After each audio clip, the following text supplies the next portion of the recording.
Dear students, again welcome back in my YouTube channel biology with K Singhal.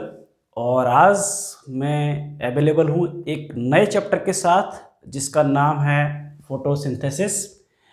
और ये chapter हमारे 11th NCERT के plant physiology वाले unit से है और काफ़ी इम्पोर्टेंट चैप्टर है for your exam point of view.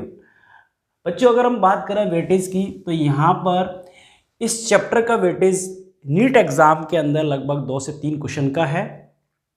और अदर ओलंपियाड की अगर हम बात करें लाइक NSCGS, NSEV, KBPY, वहाँ पर भी यहाँ से 1-2 क्वेश्चन हर साल ऑलमोस्ट आते ही हैं।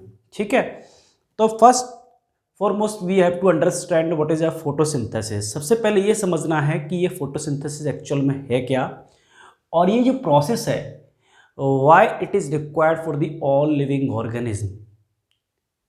हर लिविंग ऑर्गेनिज्म के लिए क्यों रिक्वायर्ड है, जितने भी अर्थ पर लिविंग ऑर्गेनिज्म हैं इस सब के लिए काफ़ी इम्पॉर्टेंट प्रोसेस है। ठीक है, तो बच्चों आपको ये पता है कि अर्थ पर अल्टीमेट सोर्स ऑफ एनर्जी सिर्फ एक ही है, दैट इज योर सन। ठीक है, लेकिन सन के अंदर जो एनर्जी है it is available in the physical form. एक फिजिकल फॉर्म के अंदर है जिसको लिविंग ऑर्गेनिज्म यूज़ नहीं कर सकते।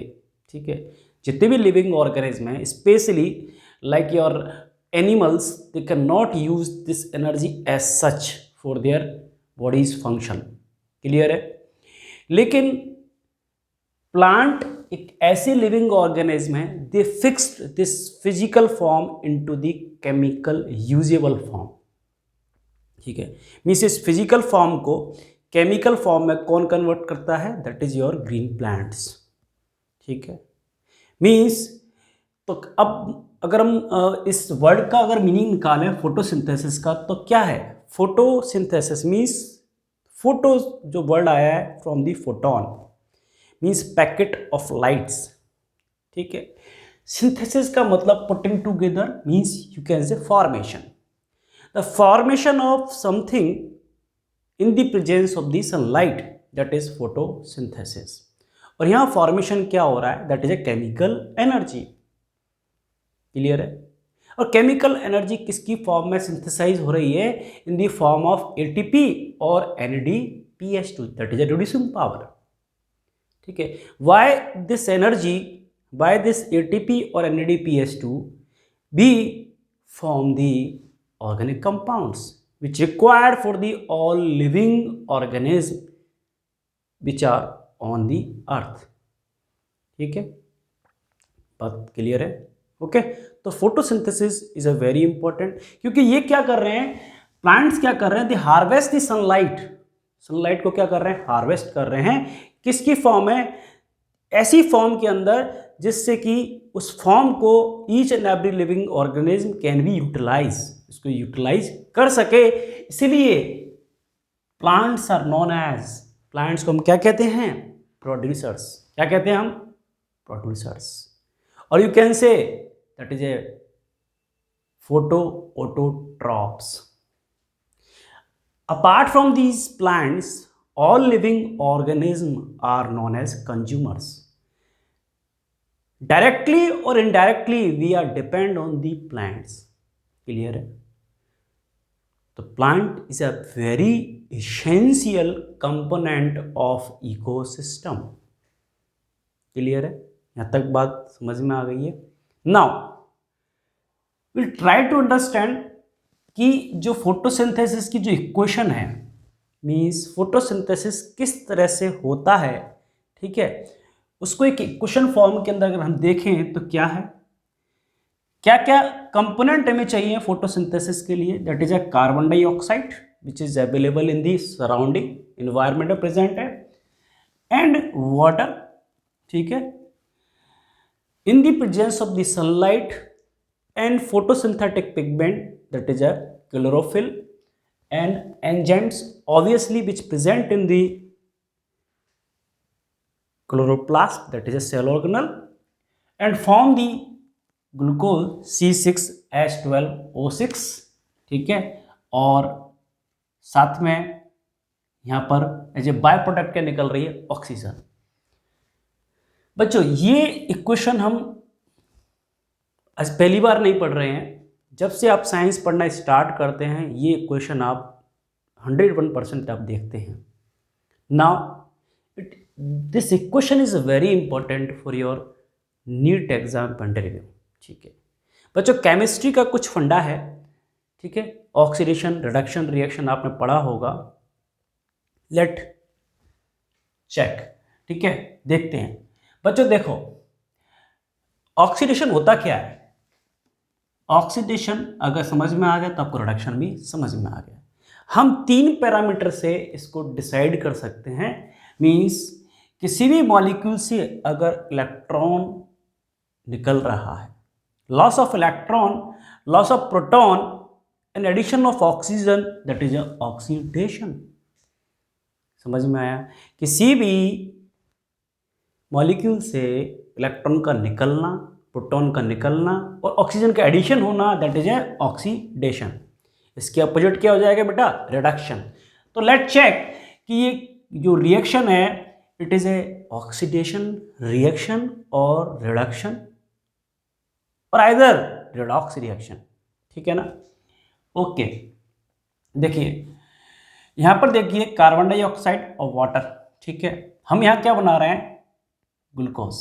क्या बना रहे हैं? Glucose, that is A carbohydrate. ठीक है, अब देखिए यहां पर कार्बन है, यहां पर ऑक्सीजन है, तो एडिशन किस चीज का हुआ? यहां पर हाइड्रोजन का। किस चीज का एडिशन हुआ? हाइड्रोजन का। और मैंने अभी बताया था किसी भी मॉलिक्यूल के अंदर अगर हाइड्रोजन का एडिशन होता है that is known as reduction. क्या बोलते हैं उसको हम? रिडक्शन। तो देखिए यहां पर कार्बन डाइऑक्साइड का क्या हो रहा है? इन the form of glucose, that is a reduction. क्या हो रहा है बेटा? रिडक्शन। समझ में आई बात? और देखिए यहां पर वाटर को देखिए आप, वाटर का हो रहा है फोटोलाइसिस, क्योंकि फोटोलाइसिस मतलब in the presence of water photolysis हो रहा है। तो देखिए यहां H2O में से हाइड्रोजन निकल गया। ठीक है, और क्या बन गया? ऑक्सीजन। हाइड्रोजन निकल गया तो क्या बन गया? Oxygen. That is known as oxidation. क्या हो गया बेटा? ऑक्सीडेशन। मतलब जो फोटोसिंथेसिस की जो इक्वेशन है उसके अंदर दोनों ही प्रोसेस हो रहे हैं, oxidation and reduction. That means photosynthesis is a redox reaction. कैसी रिएक्शन है बेटा? Redox reaction. देखिए ये लिखा हुआ मैंने, रिडॉक्स रिएक्शन। पहली चीज। दूसरी चीज यहां पर देखिए these are the inorganic compound. क्या है बेटा? इनऑर्गेनिक कंपाउंड है। इनऑर्गेनिक कंपाउंड से हम क्या बना रहे हैं? Carbohydrate, that means organic compound. तो इनऑर्गेनिक कंपाउंड से ऑर्गेनिक कंपाउंड का formation is known as anabolic process. क्या बोलते हैं उसको? Anabolic process. Means when we are synthesising something that means anabolic. अगर हम कुछ ब्रेक कर रहे होते हैं तो कैटाबॉलिज्म, और अगर दोनों ही हो रहे हैं तो मेटाबॉलिज्म। आप ये चीज अच्छे से जानते हैं। तो ये कैसी रिएक्शन होगी बेटा? Anabolic reaction. कैसी हो गई? Anabolic reaction. तो देखिए ये हमने लिखा हुआ है एनाबॉलिक रिएक्शन। अब देखते हैं नेक्स्ट। देखिए बच्चों इस रिएक्शन के अंदर देखिए बी यूजिंग दी एनर्जी। क्या यूज कर रहे हैं? एनर्जी को यूज कर रहे हैं, वो चाहे किसी की फॉर्म में हो। यहां पर एनर्जी किसकी फॉर्म में है बेटा? In the form of the sunlight. तो किसी भी रिएक्शन में जब एनर्जी यूज होती है तो उस रिएक्शन को हम क्या कहते हैं? Endergonic reaction. क्या कहते हैं हम? Endergonic reaction. ठीक है, तो ये कैसी रिएक्शन होगी बेटा? एंडरगोनिक रिएक्शन या एंडोथर्मिक रिएक्शन। क्लियर? तो ये लिख दिया एंडोथर्मिक रिएक्शन। और देखो हम क्या कर रहे हैं यहां पर, हम physical form of the sunlight के अंदर जो एनर्जी है उसको कन्वर्ट कर रहे हैं in the form of the chemical energy. तो ये एक तरीके की कैसी रिएक्शन है? Physiochemical reaction. तो देखिए फिजियोकेमिकल रिएक्शन। क्लियर? लास्ट, जब भी किसी भी मॉलिक्यूल के अंदर एनर्जी यूज होती है दैट मीन्स अपहिल रिएक्शन। क्या बोलते हैं उसको? Uphill reaction. अब प्लांट ट्रांसपोर्टर पढ़ा होगा, जो एक्टिव ट्रांसपोर्ट होता है, at this is active transport is a uphill process and diffusion and facilitated diffusion कैसे हैं? Downhill process. तो ये कैसा हो गया बेटा? Uphill process.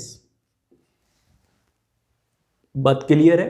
Equation is a very important. मैंने सारे पैरामीटर आपको डिस्कस किए हैं related to this reaction. Okay, now it is very important to understand कि carbon dioxide is required for the photosynthesis. Clear? आगे हम ये भी डिस्कस करेंगे कि जो ऑक्सीजन इवॉल्व हो रही है वो वाटर से आ रही है। ठीक है, इसके लिए क्या करेंगे हम? एक्सपेरिमेंट। और दैट इज वेरी इंपॉर्टेंट कि सनलाइट और क्लोरोफिल भी हमें क्या चाहिए? For the photosynthesis.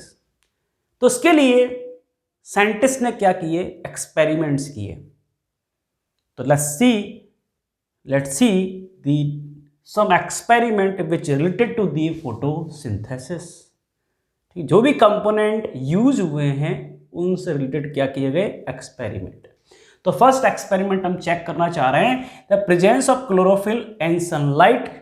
ठीक है, means these component are required for the photosynthesis. तो क्या किया हमने? Either will take the barricaded leaf और पार्शियली कवर्ड लीफ। तो हमने क्या करा, यहाँ पर पोटेड प्लांट है, ऑलरेडी एक प्लांट लगा हुआ है। ठीक है, उसकी एक लीफ को हमने क्या करा, एक पर्टिकुलर पार्ट से एक ब्लैक स्ट्रिप से कवर कर दिया है। ब्लैक स्ट्रिप से क्या कर दिया हमने? कवर कर दिया है। और हम सनलाइट उसको कंटिन्यूस दे रहे हैं। आफ्टर 20 to 48 आवर के बाद हम देखते हैं, अब आपको पता है सनलाइट है यहाँ पर, तो फोटोसिंथेसिस होगा। ठीक है, तो इस पर्टिकुलर पार्ट में जहां ब्लैक स्ट्रिप लगाई गई है, ठीक है, कवर किया गया है, ठीक है, तो हम बाद में क्या देखेंगे? इस लीफ को आइसोलेट करके, ठीक है, क्योंकि लाइट है, ग्रीन पिगमेंट है, तो यहाँ पर फोटोसिंथेसिस होगा। तो क्या कर रहे हैं हम? वी वांट टू चेक, ठीक है, फोटोसिंथेसिस से क्या बन रहा है बेटा? ग्लूकोज। और ग्लूकोज प्लांट में किस फॉर्म में स्टोर होता है? स्टार्च की फॉर्म में। किस फॉर्म में स्टोर होगा? स्टार्च की फॉर्म में। तो वी चेक दी कि कौन से पार्ट में स्टार्च का फॉर्मेशन हुआ और नहीं हुआ। अगर स्टार्च का फॉर्मेशन हुआ है, दैट मीन्स यहां पर फोटोसिंथेसिस हुआ है। ओके, तो देखिए हमने इस लीफ को आइसोलेट किया, ठीक है, इसको डिसॉल्व करेंगे हम। डिसॉल्व करने के बाद हम पर्टिकुलर पार्ट को हम चेक करेंगे विद दी स्टार्च टेस्ट, या you can say iodine test.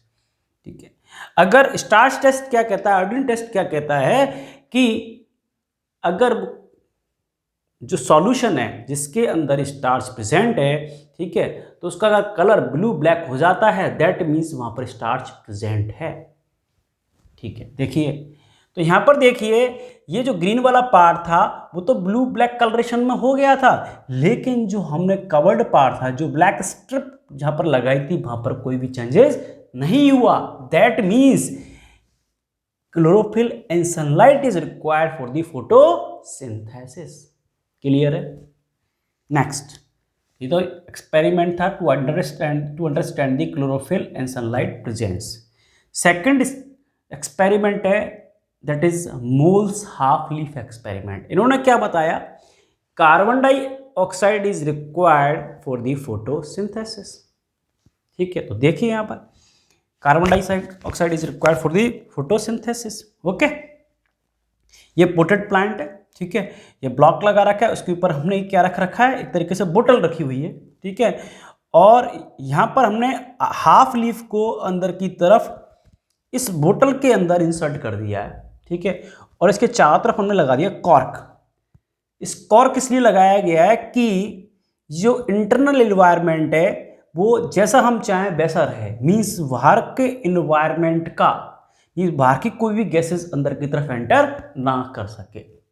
और अंदर हमने क्या करा, इस बोतल के अंदर KOH सॉल्यूशन फिल्डअप कर दिया है, ठीक है, और जो हाफ लीफ है वो इस KOH सॉल्यूशन के अंदर डिप्ड है। ठीक है, क्लियर है?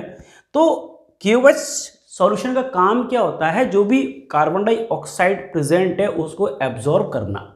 तो देखिए यहां पर जो भी कार्बन डाइऑक्साइड होगी उसको क्या कर लेगा? एब्जॉर्ब कर लेगा, और इवन जो लीफ के अंदर भी कार्बन डाइऑक्साइड होगी वो भी वो एब्जॉर्ब कर लेगा। क्लियर। अब देखिए हम इस एक्सपेरिमेंट को पूरे को 24 आवर टू 48 आवर तक हम कहाँ रख रहे हैं, in the presence of the sunlight. क्योंकि ये जो ग्लास की जो बोतल है, ठीक है, ये कैसी है, ट्रांसपेरेंट है, तो लाइट तो यहाँ आ रही है, अंदर की जो लीफ है उनके अंदर लाइट तो अवेलेबल है, लेकिन क्या अवेलेबल नहीं है, कार्बन डाइऑक्साइड। ठीक है, तो हमने 48 आवर तक इस एक्सपेरिमेंट को किया, उसके बाद इस लीफ को आइसोलेट किया। ठीक है, उसके बाद हम क्या करेंगे, स्टार्च टेस्ट करेंगे और चेक करेंगे कि यहां पर स्टार्च का फॉर्मेशन हुआ कि नहीं हुआ। तो हमने क्या देखा कि जो लीफ अंदर की तरफ इंसर्टेड थी, जो कि केएस सॉल्यूशन के अंदर डिप थी, ठीक है, उसके अंदर स्टार्च का फॉर्मेशन नहीं हुआ, means it shows negative iodine test, means carbon dioxide is required for the photosynthesis. We have checked. किसने दिया बेटा, Moll's half leaf experiment, it is given in your NCERT, NCERT में दे रखा है। क्लियर बच्चों, ये पूछा जाता है कि मोल्स हाफ एक्सपेरिमेंट से हमने क्या कंक्लूजन निकाला। ठीक है, तो इंपॉर्टेंट। थर्ड है that is Joseph Presley experiment. इन्होंने क्या बोला कि भाई कि फोटोसिंथेसिस के लिए और या यू कैन से लिविंग के सर्वाइवल के लिए एयर रिक्वायर्ड है। क्या है, एयर रिक्वायर्ड है। दूसरी चीज इन्होंने क्या बताई कि जो ऑक्सीजन है किस तरह से इवॉल्व होती है, वो डिस्कवरी भी इन्होंने ही जोसेफ प्रिस्टले जी ने की थी। इन्होंने क्या करे, 2 बेल जार लिए। क्या लिए, बेल जार लिए, और वो फोटोसिंथेसिस मतलब सनलाइट की प्रेजेंस में रखे हुए हैं। तो इन्होंने क्या करा कि एक बेल जार के अंदर वर्निंग कैंडल को रख दिया है, उसके साथ साथ माउस को रख दिया। ठीक है, चूहा रखा हुआ है यहाँ पे। तो ये जो वर्निंग कैंडल है, ठीक है, ये कब तक वर्न करेगी, जब तक इसको ऑक्सीजन मिलेगी, और ये माउस कब तक जिंदा रहेगा, तब तक इसको ऑक्सीजन अवेलेबल रहेगी फॉर द रेस्पिरेशन। अब यहां पर क्या हो रहा है, रेस्पिरेशन कर रहे हैं और ये हमने ढक दिया है, तो माउस भी कार्बन डाइऑक्साइड निकाल रहा है और वर्निंग ऑफ दी कैंडल यहां भी कार्बन डाइऑक्साइड निकल रही है। तो क्या होता जा रहा है, इस बेल जार के अंदर कार्बन डाइऑक्साइड की कॉन्सेंट्रेशन बढ़ती जा रही है, बढ़ती जा रही है। तो एक टाइम पर क्या होगा, सफोकेशन। सफोकेशन की वजह से क्या होगा, इट मे बी चांस कि जो माउस है उसकी डेथ हो जाए, और जब ऑक्सीजन इस कैंडल को नहीं मिलेगी तो ये कैंडल भी क्या हो जाएगी, कैंडल भी क्या हो जाएगी, बुझ जाएगी। क्लियर, समझ में आ गई बात। इसी एक्सपेरिमेंट में उन्होंने क्या चेंजेस किया, उन्होंने क्या करा, एक पोटेड प्लांट ले लिया मिंट का, उसको अंदर रख दिया, और ये ट्रांसपेरेंट बेल जार कैसा है, ट्रांसपेरेंट है, और कहाँ चल रही है ये पूरी की पूरी process, in the presence of the sunlight. ठीक है, अब इन्होंने देखा कि ये जो कैंडल थी सच बर्न भी कर रही है, और इसके साथ साथ जो माउस है वो भी अलाइव है। मतलब क्या हुआ कि plants are releasing something that air which required for the burning of candle and for the living organism. ठीक है, मीन्स उन्होंने क्या बोला, ठीक है, कि यहां से फिर कोई ना कोई यहां पर जो गैसेज निकल रही है इन लिविंग ऑर्गेनिज्म से, और यू कैन से कैंडल से, विच required for the growth of plant, means vice versa. Means इसकी ग्रोथ के लिए तो मेरे को कार्बन डाइऑक्साइड चाहिए, मीन्स क्या ये गैस चाहिए, और इनके सर्वाइवल के लिए मेरे को क्या चाहिए, मतलब कैंडल को अगर जलाना है तो क्या चाहिए, ऑक्सीजन, और अगर मेरे को माउस को लाइव रखना है तो क्या चाहिए, ऑक्सीजन। तो उन्होंने क्या किया, इन्होंने क्या बोला कि प्लांट की ग्रोथ के लिए कोई ना कोई एयर चाहिए, और इनके सर्वाइवल के लिए भी क्या चाहिए, एयर चाहिए। क्लियर बात। इसी एक्सपेरिमेंट को एक और साइंटिस्ट थे, जैन इंजनहाउस। ठीक है, इन्होंने क्या बताया कि only green part is evolve the oxygen, और दूसरी चीज इन्होंने ये सेम एक्सपेरिमेंट को क्या किया, अंधेरे में भी करवाया और इन दी प्रेजेंस ऑफ सनलाइट भी करवाया। प्रिस्टले साहब ने तो इसको केवल सनलाइट की प्रेजेंस में ही करवाया। तो उन्होंने क्या बोला जॉन इंजन हाउस ने, कि sunlight is required for the photosynthesis, or you can say sunlight is required for the evolve to oxygen. Sunlight होगी ही तभी ऑक्सीजन इवॉल्व हो रहा था, अदरवाइज नहीं हो रहा था। सिर्फ ये इन्होंने बताया। इसके बाद बॉर्नसेक्स ने क्या बताया, ठीक है, उन्होंने क्या कहा कि फोटोसिंथेसिस में जो ऑर्गेनिक कंपाउंड बनता है वो है ग्लूकोज, और ग्लूकोज ट्रांसपोर्ट होता है इन द फॉर्म ऑफ सुक्रोज और स्टोर होता है इन द फॉर्म ऑफ स्टार्च। किसने बताया? बॉर्नसेक ने। तो इन्होंने बताया कि ट्रांसपोर्ट कैसे हो रहा है, जो भी फोटोसिंथेटिक प्रोडक्ट बन रहा है वो किस तरह से ट्रांसपोर्ट हो रहा है, वो किसने बताया? बॉर्नसेक साहब ने। ठीक है जी। तो आई होप आज का जो हमारा वीडियो लेक्चर था आपको क्लियर है। ठीक है, अगर कोई भी अगर डाउट है please write down in the comment box. ठीक है, और कोई भी सजेशंस हैं यू आर वेलकम। ठीक है, I will try to my best. अगर आपको कुछ भी कंसर्न है you can write down in the comment box. ठीक है, अगर आपको मेरे वीडियोस अच्छे लगते हैं तो please hit the bell icon and subscribe my channel. Thank you.